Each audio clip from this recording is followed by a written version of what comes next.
भारतीय जनता पार्टीची आणि शिंदे साहेबांची सरकार केव्हापासून आली? हे 2.5 वर्षापासून सरकार आहे ना, त्याच्यापूर्वी 5 वर्षापर्यंत सरकार होती.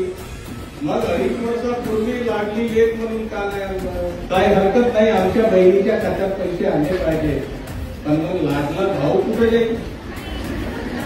लाडल्या भावासाठी काय? माझा प्रश्न आहे, त्या ठिकाणी तुमच्या मागण्या मांडण्याचं काम मी करणार.